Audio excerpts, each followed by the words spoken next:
oldest federal law enforcement agency, Mr. Davis leads a workforce of over 10,000 professionals, including more than 5,000 operational and administrative employees and nearly 6,000 special deputized court security officers, who span over 500 domestic offices within the 94 judicial districts and 4 foreign field offices, so many places. The United States Marshal Service deploys its multi-billion-dollar budget on federal judicial security, on fugitive apprehension, witness security, asset forfeiture, and prisoner operations. Now, earlier in his career, from 2013 to 2017, Director Davis served in the Obama administration as the director of the United States Department of Justice's Office of Community-Oriented Policing Services. In this capacity, he was responsible for working with the over 16,000 local, state, and tribal law enforcement agencies in the United States to advance community policing.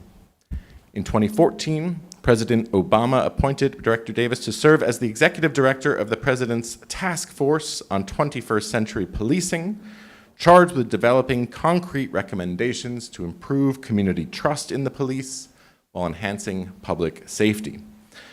Director Davis has served more than 28 years in law enforcement, starting in '85 with the Oakland, California Police Department, including as SWAT team leader, Police Academy Director, Criminal Investigations Commander, Area Commander, and Inspector General of the department, later becoming Police Chief for the city of East Palo Alto for more than 8 years. Director Davis earned his undergraduate degree from Southern Illinois University, and he underwent further training for senior executives in state and local government at Harvard's Kennedy School of Government. Welcome, Director Davis. Thank you. And I now turn to express my gratitude to Melanca Clark, former president and CEO of the Hudson-Webber Foundation in Detroit, whose vision helped make this panel come to fruition. Prior to joining the foundation, Melanca was a key Justice Department official herself, who served in several key positions during the Obama administration, including as chief of staff of the Office of Community-Oriented Policing Services at the United States Department of Justice, and as senior policy advisor within the White House Domestic Policy Council, and as senior counsel with the Department of Justice's Access to Justice initiative. Previously, Melanca was counsel at the Brennan Center for Justice and a fellow in constitutional law at the Gibbons Law Firm, and an assistant counsel with the NAACP Legal Defense and Education Fund, and she currently sits on a number of nonprofit boards. Melanca earned her law degree from Harvard Law School and her undergraduate from Brown. And finally, this is the second year in a row that the Clough Center has had the pleasure to welcome Tiziana Deering, host of Radio Boston on Boston's NPR news station, WBUR. Her trailblazing career has also alighted upon Boston College, and she is widely admired for her leadership in many sectors and has a deservedly large and loyal listenership, and I am delighted to hand the floor over to you. Thank you, Tiziana. Thank you very much. And I just want to note, in a long and storied career, perhaps the most breathtaking accomplishment is that you survived confirmation by the U.S. Senate. So I think we should just all give you a second round of applause simply for that. We have a little bit less than an hour. I'd like to let everybody know how this is going to go. We're going to begin with a PowerPoint presentation, Melanca, that you've put together to kind of put us on the ground you'd like us standing on. And then, Director, I had sent you a couple of questions that you could consider. You selected one with a friendly amendment that was great, and you'll spend about 5 minutes reflecting on that as an opening set of thoughts. From there, I'll moderate a discussion with the two of you, and when there are roughly 15 minutes left, I'll open it up to questions from the audience. So that way everybody can kind of know what to expect as we go forward. So Melanca, I'll turn it over to you to go to the podium and present your slides. Thank you. Yep. Is this mic on?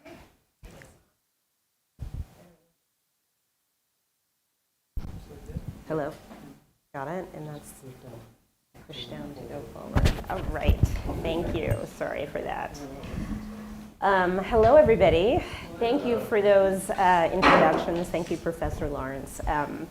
It's a pleasure to be here, and let me just sound a particular note of appreciation to the Clough Center and Professor Lawrence for making room for perspective from the policy world. So as mentioned, I'm going to do just a brief, I'm going to call it a primer, just to ground our dialogue. But I want to be clear from the beginning, I am not an academic, I am not presenting original scholarship, but I do think it will be helpful for me just to level set a bit so we can be on the same page. I'm going to interrupt you for just a second and say that when you turn your head and look at the screen, you're turning away from your mic. Oh. So if you could turn your body when you look at the screen so people Got will it. hear you, that'd be great. Thanks. I'll try to, okay. I'm going to try not even to look over here. Did my slide move? Everyone just look at me to let me know.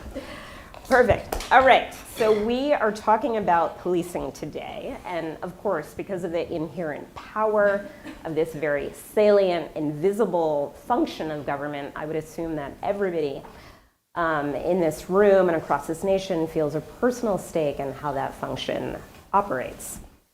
So all politics are local, and to get to the punchline of this particular slide, there could be nothing more localized and diverse than American policing, as noted on the slide. And please be impressed that I'm not looking at it.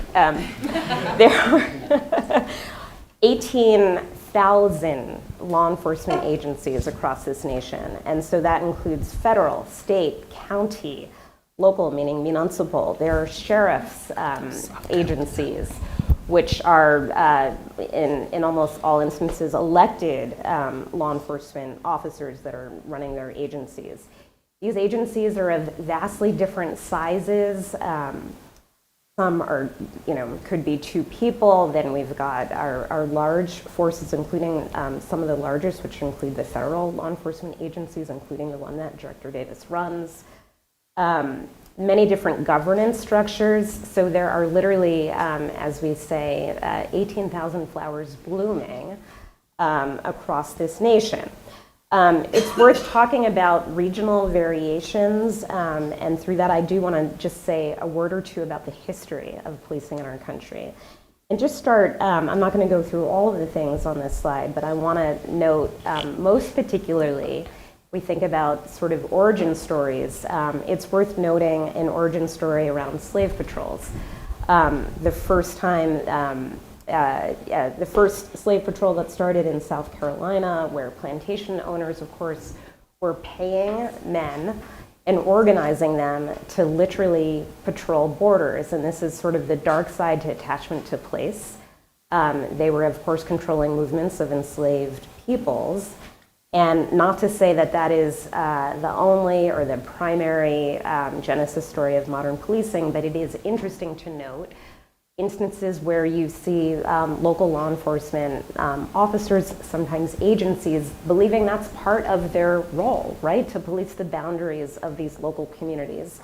And I know some of us may remember this sort of visible image around the time of Katrina of the Gretna police force on the bridge as New Orleans refugees were coming out of that location, trying to cross that bridge, barring the way. That was their job, right? To police the boundaries of their community. So that's only one input, and it's worth just taking a step through. This is a very simplified history. But it's worth noting, sort of as we get the rise of municipal police forces, full-time police agencies, the first notably in Boston in the mid-19th century, that some of what you see at that time is the nadir of popular control over police. By that I mean in the form of urban political machines. Think Tammany Hall, corrupt political operators that actually had the police force sort of at their beck and call. And because of that corruption that went with that, you see a turn to the principles of the father of modern policing, Sir Robert Peel, who is from London, and we borrowed greatly from those principles professionalism, of merit-based promotions, for example, all these principles coming over across the shores to our nation. But interestingly, some of that too was about training, civil service protections. What we think about is sort of good policing, but part of what happened as people sort of had this push and pull over protecting this function from to be too controlled, I guess, by communities or certainly by that leadership, you see a level of deference and autonomy. So as the sort of centralized command and control model of policing comes around, you've got more deference to that function coming in as we head into the 20th century. And that's worth thinking about as we move to the next slide. Is it there? It is. Okay, good. Given that context, as we think about the real and perceived potential for abuses of this particular function, and I named in the previous slide some of the more salient ones that have been certainly a topic of discussion acutely, in the past several years, past decade, and for a long time episodically before that. But I'll note just sort of in these modern times, certainly the concern around the use of force, concern around, and I know every industry is having this reckoning around the use of AI, what that means in the policing context around surveillance and the like, and then sort of the umbrella around the concerns around racially disparate policing, sort of what are our tools for accountability in this context, but also for fostering innovation on the positive side. Both need to be thought about as these vastly different organizations come up with creative solutions and the like. That's sort of both sides. How do we promote the best and prevent the abuses? So I've put a couple of policy levers on the list on this slide. And I want to make just two quick observations. First of all, there's a lot here, and I'm going to give a couple of examples before sitting down. But it's important to think about that the primary way that regulation or accountability is happening in most instances is the way that you are probably most familiar with, is when cases hit the courts. And I will say, and let me just give acknowledge the research and scholarship of an outfit called the NYU Policing Project, and the faculty director there, Barry Friedman, who's done amazing work in this area. But I would say that, and they would say that there's lots of great research here, but it's a terribly imperfect way to regulate the police for a number of reasons. Folks are familiar perhaps with qualified immunity as one of the bars around accountability, but even when you've got courts that are using the exclusionary rule in criminal cases, looking through the lens of the Constitution, remember the Constitution is a floor for police action. It is not a ceiling. It is not actually policy. And it is on the back end. It's after the egregious, terrible thing has happened. And that is a particularly awful moment to come in and try to do something. Policymakers want to think about how to drive change or reform or just promote best practices from the front end. And so that is why I would submit that of these levers, the federal lever, and again, we have a history of deference. We have a political system that is predicated on principles of federalism, and certainly policing and law enforcement is part of that, but the feds have a big role here to play. I say that as a former Fed, sitting next to my former boss and mentor who is a current Fed. And I just want to quickly just go through two examples of the way that federal intervention can be important in driving best practice at the local level. So you heard from Professor Lawrence a bit about the Task Force on 21st Century Policing. You at least heard note of that. And I wanted to put just up on the slide deck just a few quick things to know about it. Convened in 2014. This is under President Obama in the wake of some very public instances of well, just specifically the shooting of Michael Brown in Ferguson, the death of Eric Garner in New York, and some other instances of police brutality.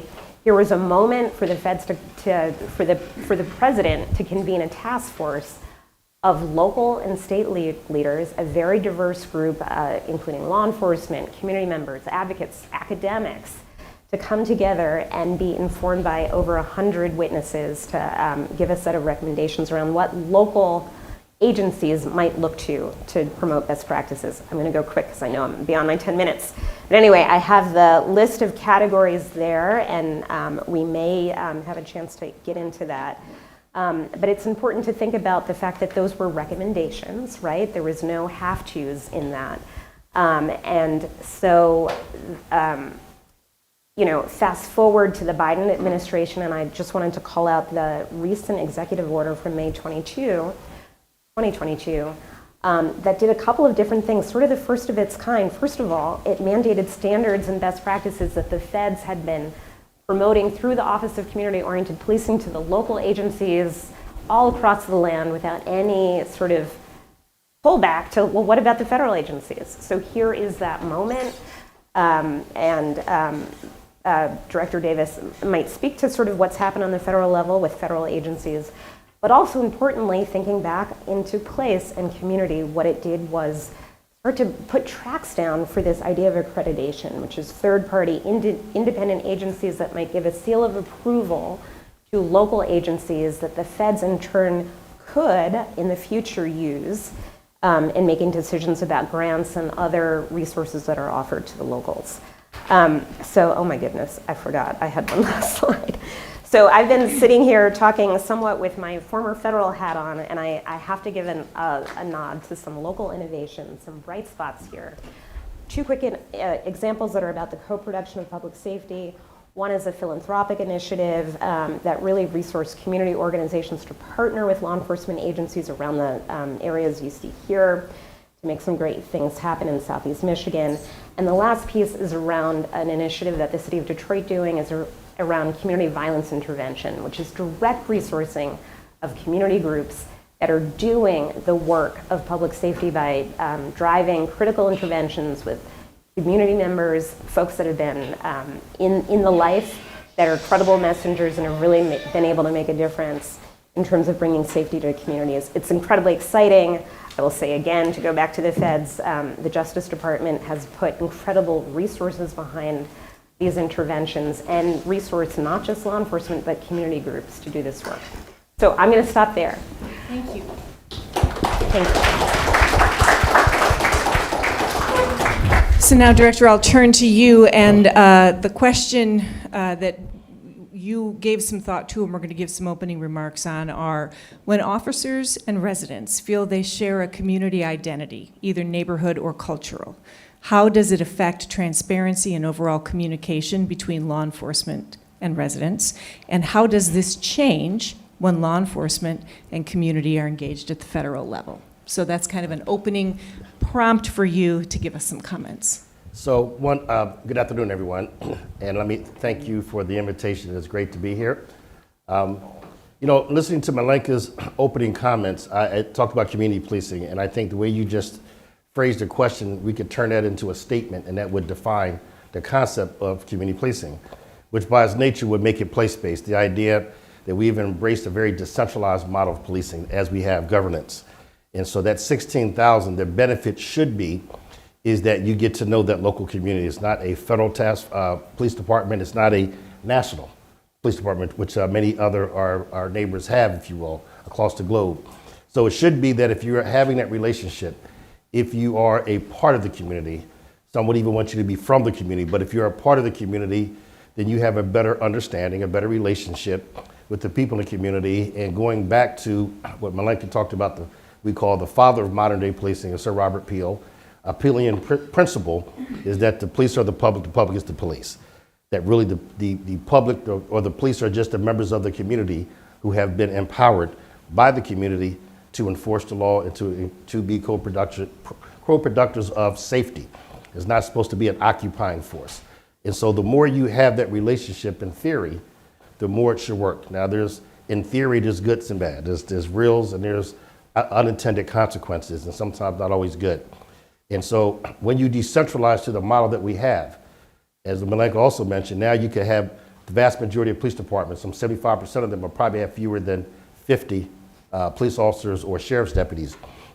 The challenge with that is if you're not as big as the agency I have, or NYPD and others, you're not going to have an R&D unit. You're not going to do research and development. You're not going to have a policy shop. You're not going to have the evidence-based type of practices. And as a profession, we have not necessarily engaged with the coherence to a national standard.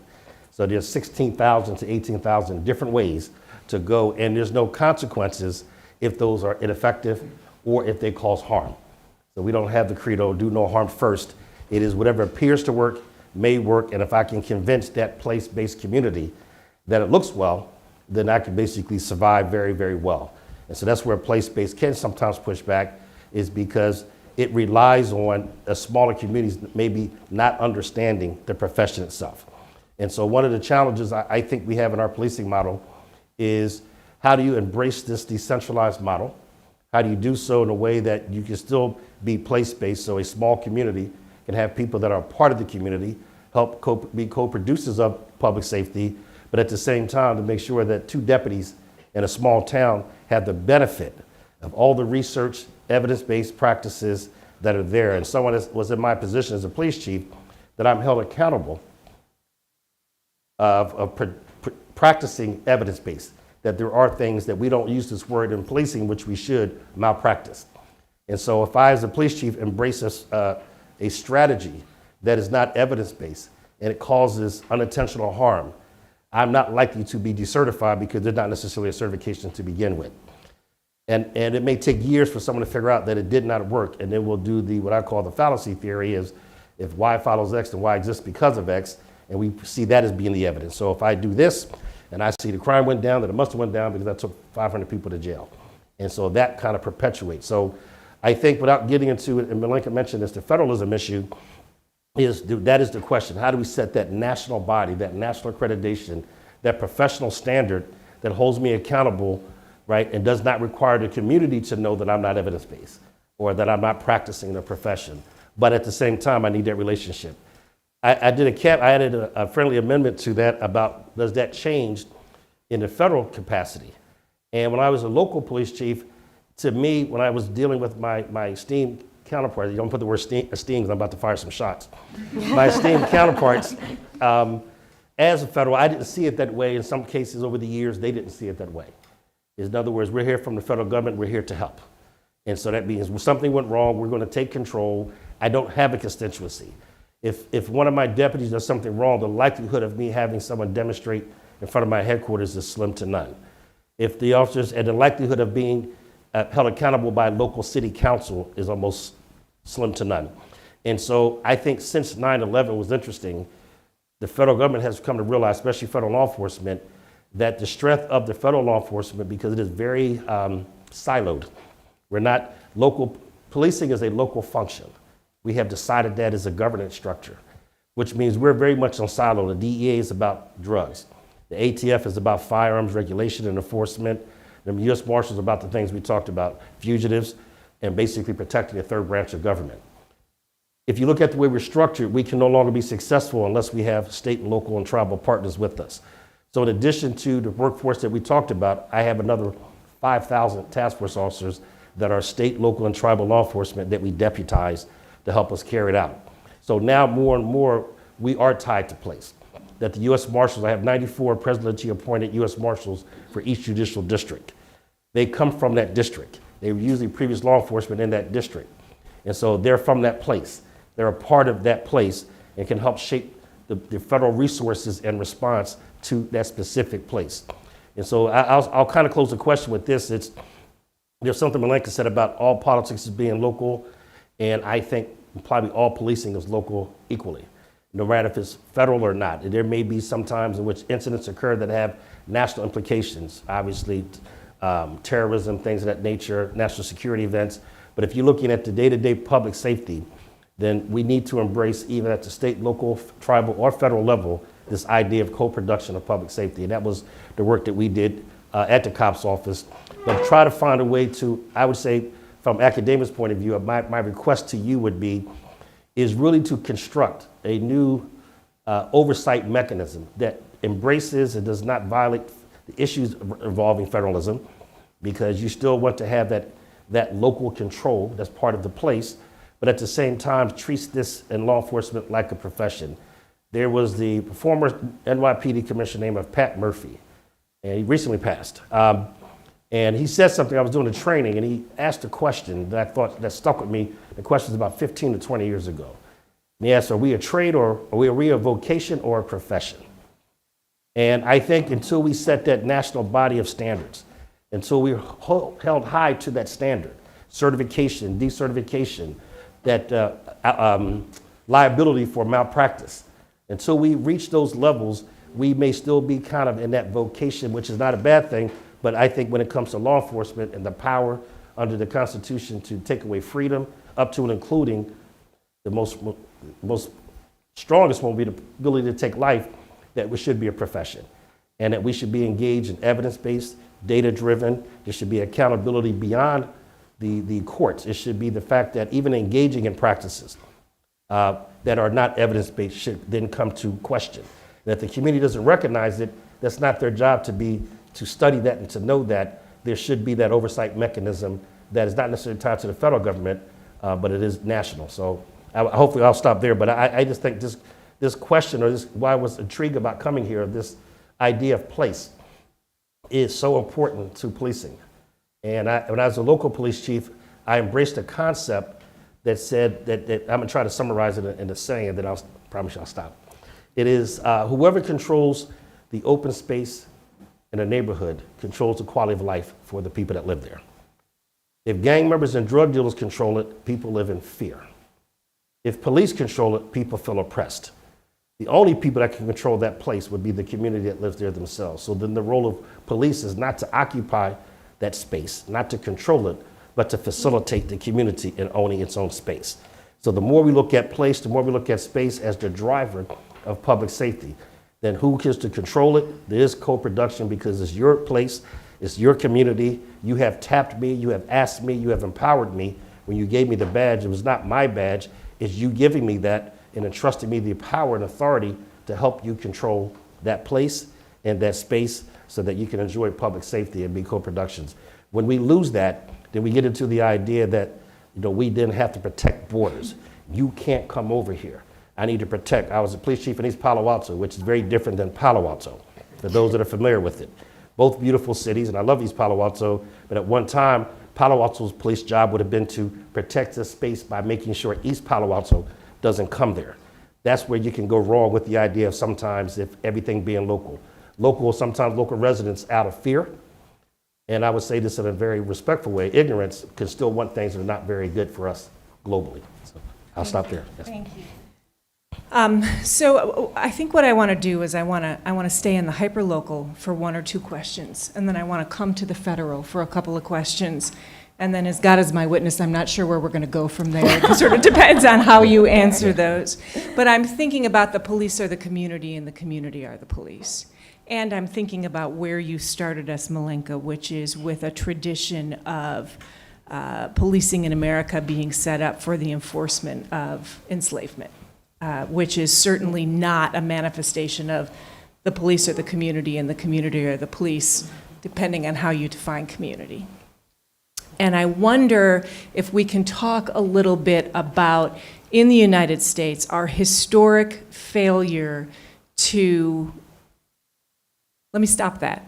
I would like to posit an historic failure across the country to create police forces that are truly reflective of communities. And I stop because you might say, no, in that two deputy town, it's absolutely completely reflective of the community. But to what extent is our inability to construct police forces that are genuinely reflective of the communities in which they operate a core problem to trust, accountability, local control, community control? And I'll start with you, Melanca.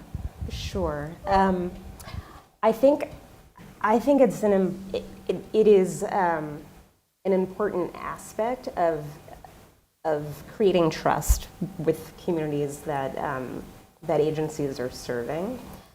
And I think you'll see, I know in Detroit, although they had to abandon this rule, that many agencies actually would require that the officers that were in the force actually lived in the community, and that's an interesting model to use. But I would say there have been some recent and notable examples of a law enforcement force being incredibly reflective of the community, and yet terrible tragedies still occur. So I don't think it's I think, you know, in a pluralistic, diverse society, it is important that all functions of our government reflect the diversity of our society. But I think there are a set of structural impediments to the type of accountability I think that you're asking about that go far beyond that piece, but I think it's an important piece. So I think it's a both and. Director. Yeah, once again, I'm gonna go back. We have to define what it means to reflect the community, right? Some people use the word reflect and they're talking about demographics. In other words, does it reflect that? Some people talk about does it reflect the views or the values of it? I would just say candidly, what if the views or the value of that community is not where it's consistent with the Constitution? Then Houston, we have a problem. And so I would put people at for the law enforcement point, there's 3 levels that I look at that should control law enforcement. One is you take an oath to the Constitution, which means that's not an oath to the community. It's not an oath to me as your director. It is to the Constitution to protect against all enemies, foreign and domestic. And if you stay to that and then stay consistent with the Constitution, then it doesn't matter if the place is going in the wrong direction, if the director's going in the wrong direction, if whoever's in charge in the wrong direction, your oath was to that Constitution and to the which you're, that's one. The next part would be the professional standards that we talked about, which is now when you're operating on behalf of the community, you do so in a professional manner because now you've been trained, you've been certified, and you live into that standard we talked about, that standard of conduct and behavior and professionalism that you should be held to. But the badge then becomes the symbol of trust. So the community then says, I want you to serve this capacity on behalf of our community. Here's our trust. Here's our trust, but we still want you to operate professionally and be consistent to your oath. If we do that, I think that then gets, it has a different, reflect has a different meaning now. And I just, over the years, I've had a couple of cases where, let's give you one without naming the city, but there was a city that, it was a part of a county, of a very large county, and the county shifted its Section 8 housing vouchers and program to went from one part, which would have been mostly the urban area, to putting more vouchers out into the suburban area. And so now there was a shift of population with economic and socioeconomic disenfranchisement. Then that would be a large community of color or body, people of color moving from one part of the county to another part of the county. The new part of the county, which was more suburban and rural, was not very happy. So using their police force, using their sheriff's office, using elected officials, pushed back against that and started engaging in the practices that were later determined by the Department of Justice on the back end to be unconstitutional. In this case, the community value was not in our neighborhood. You're bringing all this here. And interestingly, most of the deputies, it was the largest sheriff's office, grew up in that neighborhood, so they chose to go back to it. So in this case, coming from the area, reflecting it was not a good thing. In fact, one of the recommendations I would say is if you want to get this place back on track, everyone, in other words, put a whole bunch of deputies who are not from that area, right?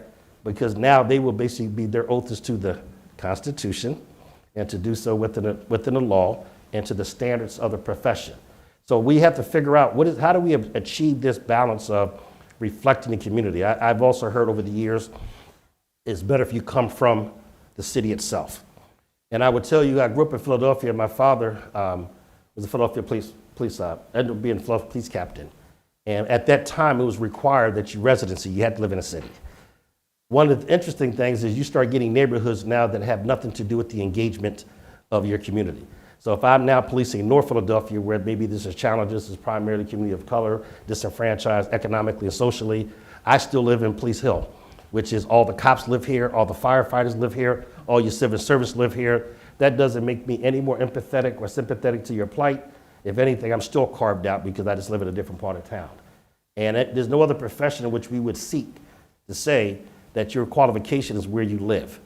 If I'm looking for my doctor, I could care less where you live as long as you're the best in the land. And if I'm getting cased and getting charged with crime, same thing with my attorney. You can live next to me, you can live 100 miles away. If you can let me beat this case, you and I are very good to go.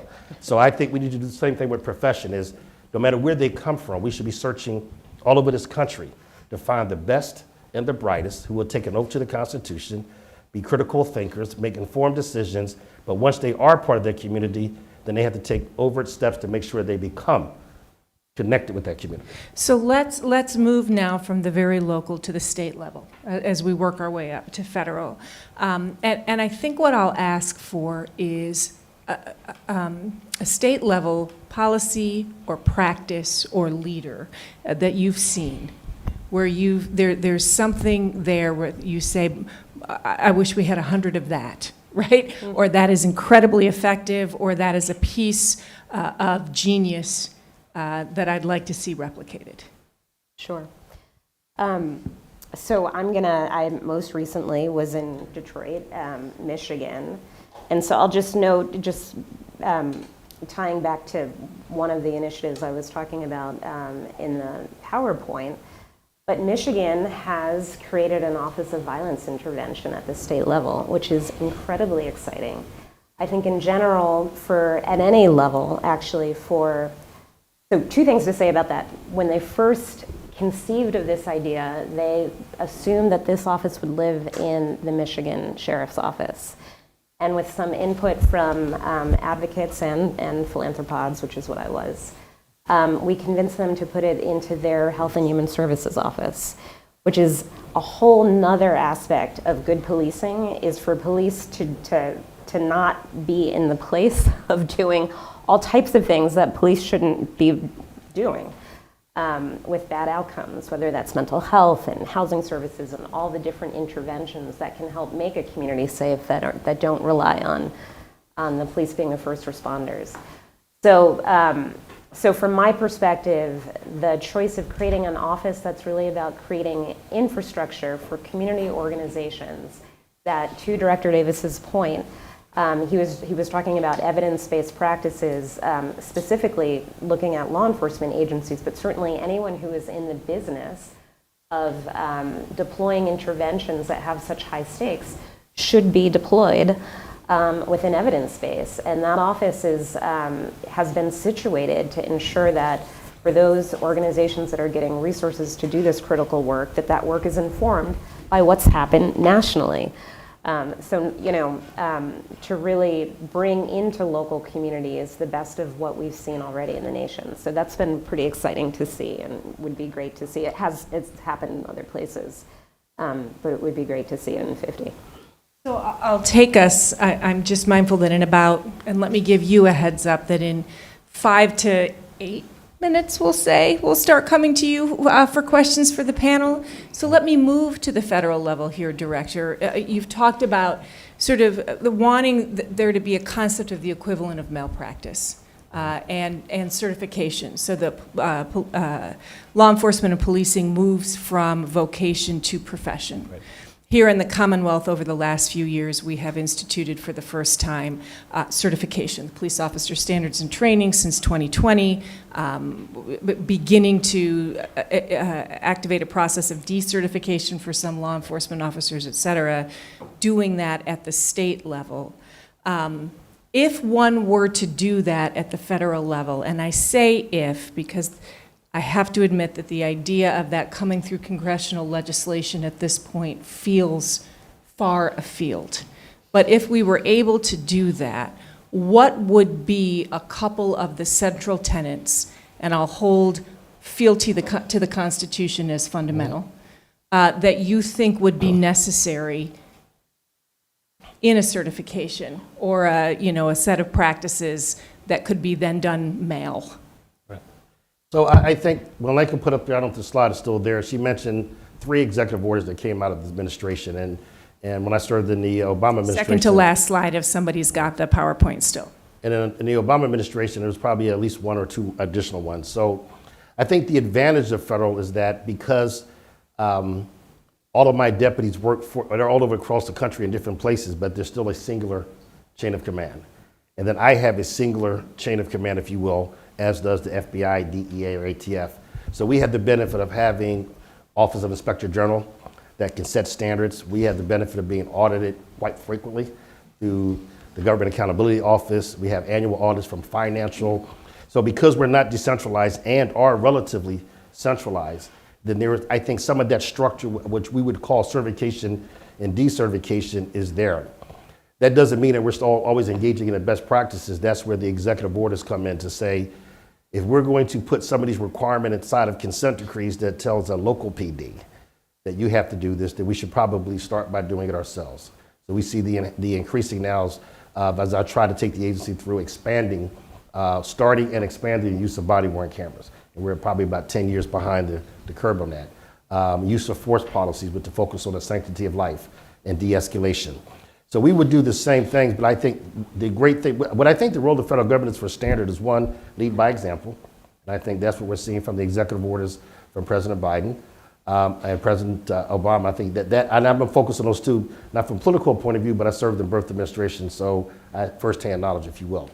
I think the other thing that we can also do is use the microphone and the platform or the podium that the president, that the attorney general, that the directors of the various agencies have.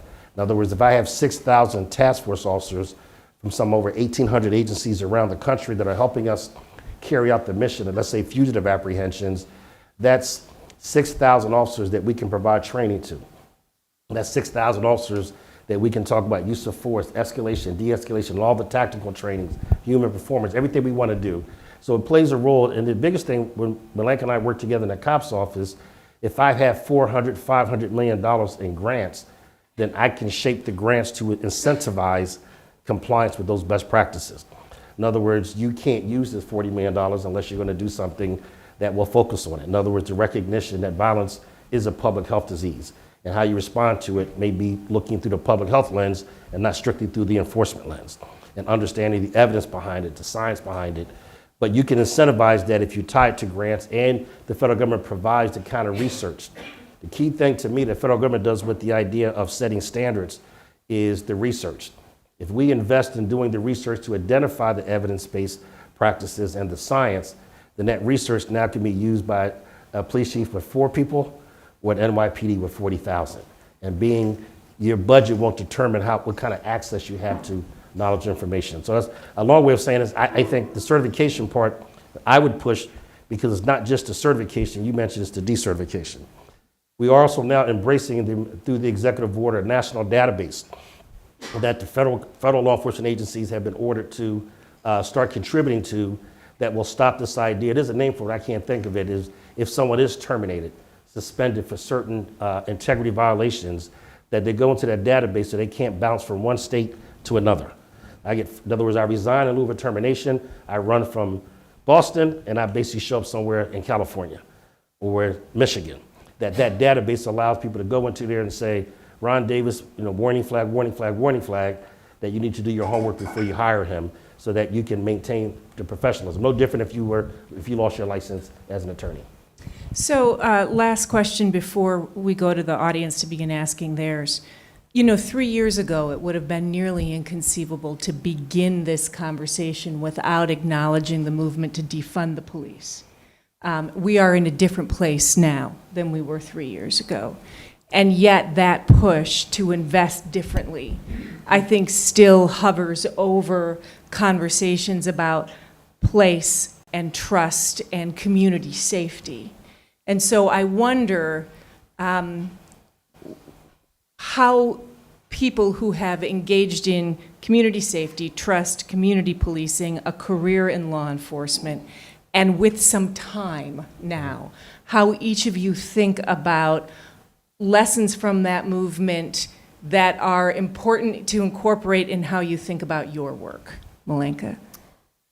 Sure. And I'm, by the way, Yeah. not claiming the movement is dead or alive, simply naming it here and asking you. No, I mean, it's worth just on that last note to think about these moments, and putting aside just the defund the police movement, with all the complexity of sort of what the advocates on that side would be proposing, from complete abolition to encouraging our imagination around alternatives to police. All of that work still lives. I would say it is still alive. But of course, it's worth noting, I think in the wake of George Floyd's murder, I read, I think 3,800. So here's an interesting thing, right? This very local thing happened, but policing is unique, and that moment was historically unique. And in the wake of that, you see 3,800 bills, including one in Congress, as a response to what happened in that instance. And I'm sorry, I have to stop you and ask you to clarify what you mean by that moment was historically unique. So the actual brutality wasn't unique, but I think the country's reaction to it was unique, to be very clear. And thank you for thank you for asking me to clarify that. But I think of those 3,800 bills, just 10% actually were enacted. And you know, that's no. Also, I'm not. You know, how meaningful, how much change those bills, that small percent that passed, is also up for debate. So I think what is so difficult and challenging about this area is that, and I talked a little bit about just this, the political incentives for movement in this area, and you named sort of in Congress, which has its own unique and historic dysfunction happening right now, but there are really not a lot of incentives for politicians at any level to do a lot in this space, given the history of deference, given the lack of wins for making thoughtful decisions that, when the crime rate moves, irrespective of why,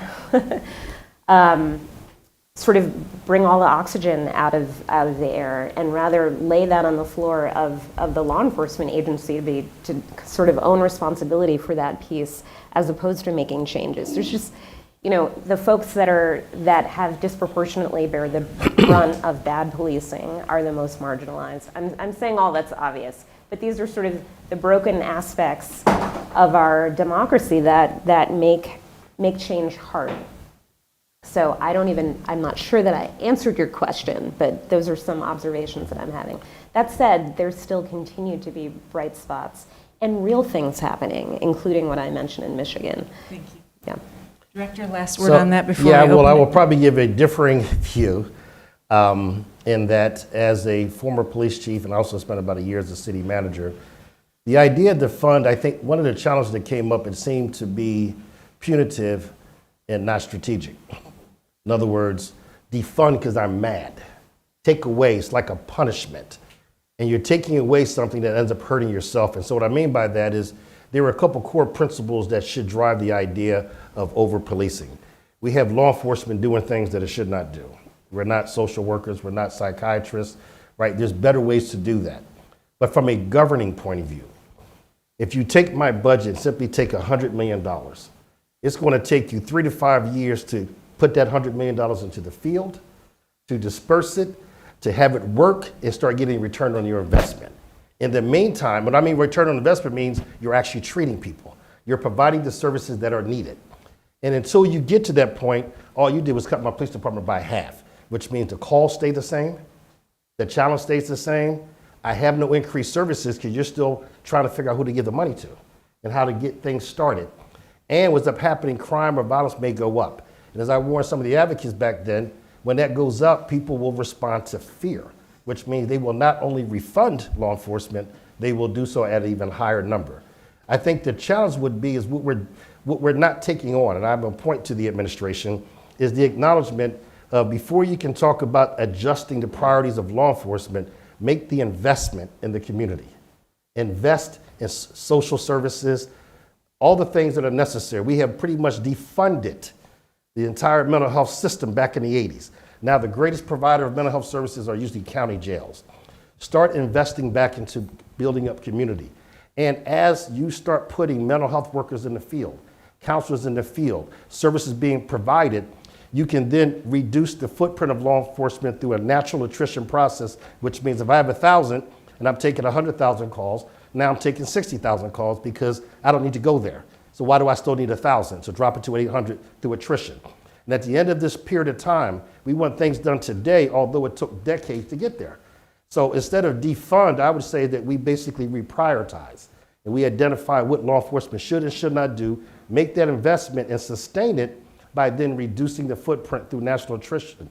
One of the things I talked to a lot of the advocates about during this period of time is we just spent the last decade talking about diversifying and getting an agency that reflects the diversity of the community. Yes? That means if I now have to reduce my budget by $100 million as a local police department, then that means first, the last one in is the first one out. I just got rid of all of that.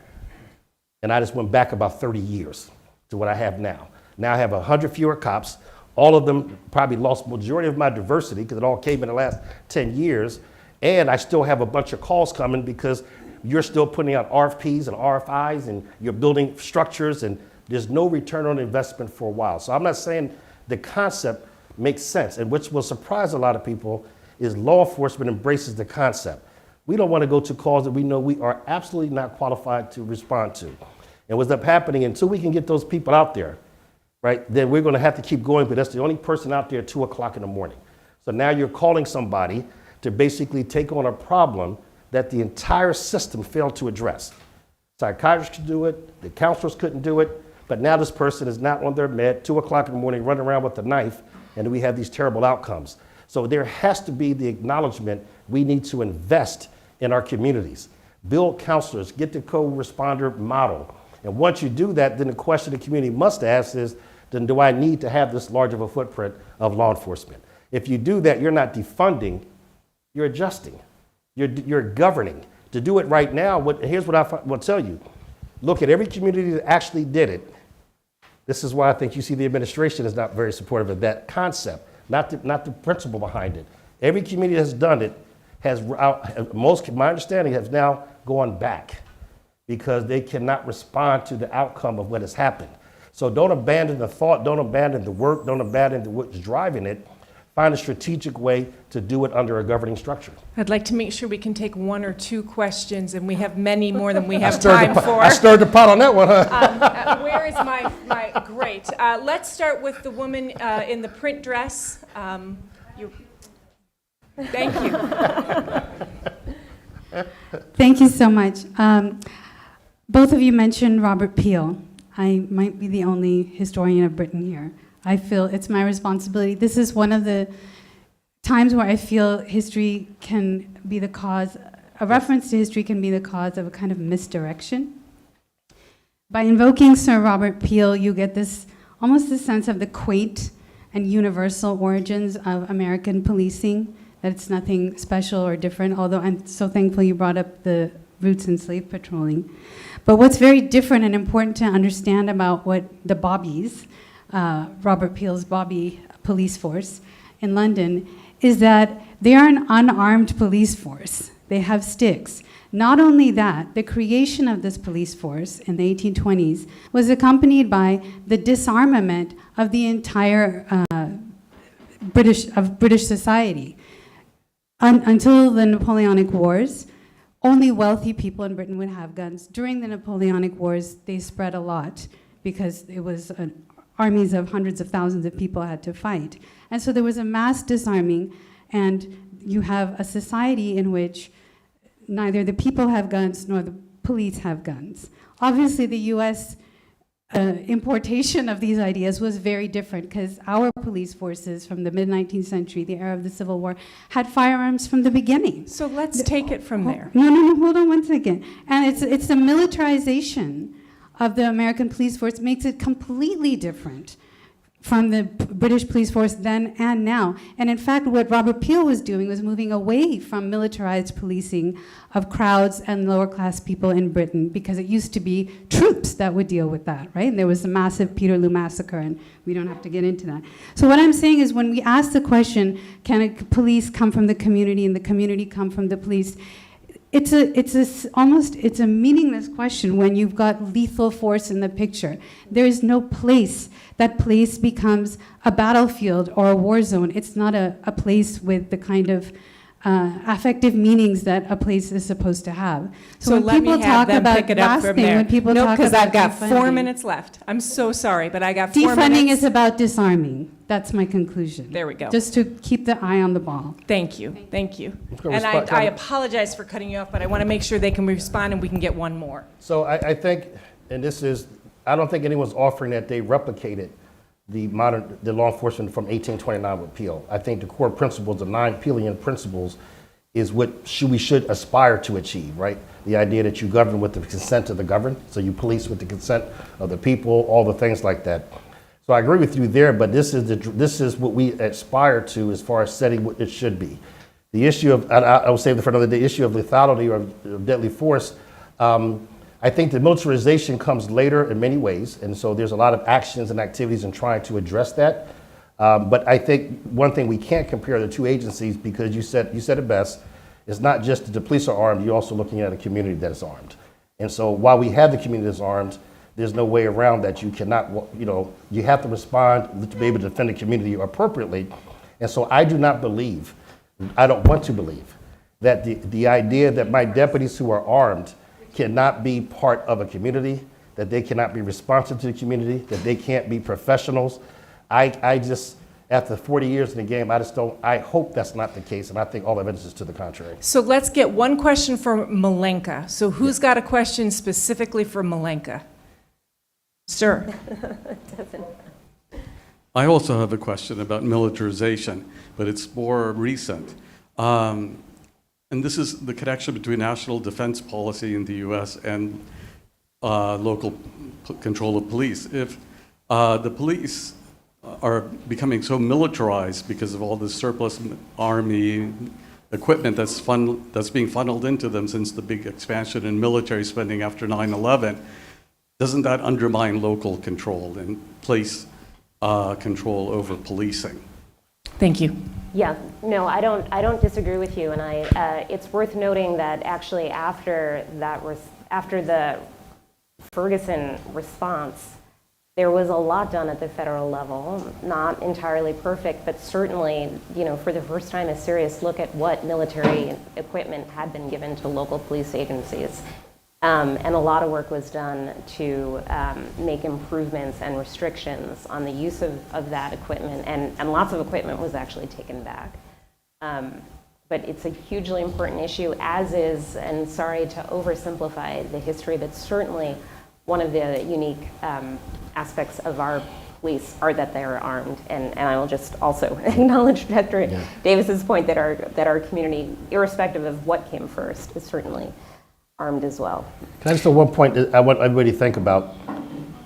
When you talk about the receiving of equipment and certain things, this goes back into local control.